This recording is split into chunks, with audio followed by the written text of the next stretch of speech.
ભારતીબેન દિલીપભાઈ પ્રજાપતિ હું બોલું છું. મારે 2 છોકરા છે એ અમને રાખતા નથી અને અમારી પાસે એ લોકો લખાણ કરવા માંગે છે. 2 માંથી એક નહીં રાખતા. એ લોકોએ દેવું કરેલું તો અમે ઘર વેચ્યું, દાગીનો વેચી અને એમને પૈસા આપ્યા તો અમે તો નહીં લખાણ માંગ્યું. તો આજે તમને મા બાપને રાખવા પડે તો તમે લખાણ માંગવાના? હા તો હા હા એમ તો એ કેવી રીતે, એ કેવું કહેવાય? વહુ તો કઈ બોલતી જ નથી ને વાત જ નથી કરતી ફોન ઉપર. એ તો બટાકા ઝડપી જાય, એ તો બટાકા ઝડપી જાય છે.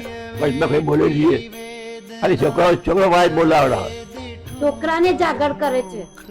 છોકરાને એ આગળ કરે, એ કશું બોલતી નથી. એ તો બોલતી જ નથી ને. દાદાને પેરેલિસ થયેલો છે પણ હમણાં તો સારું છે. પણ એટલી તો એ લોકોએ કહે ભાઈ મમ્મી તું કેવી રીતના પૈસા દવા લાવે, બાપુ તો મને ખવડાવે છે. ખૂબ ખૂબ આભાર બાપુનો.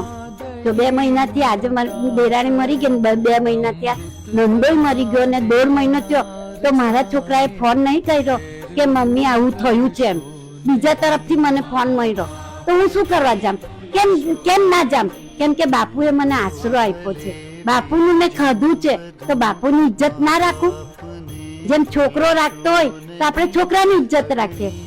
બાપુ રાખે છે તો બાપુની મારી તો ઇજ્જત રાખવી જ પડે. ના ગયું, ગઈ જ ના.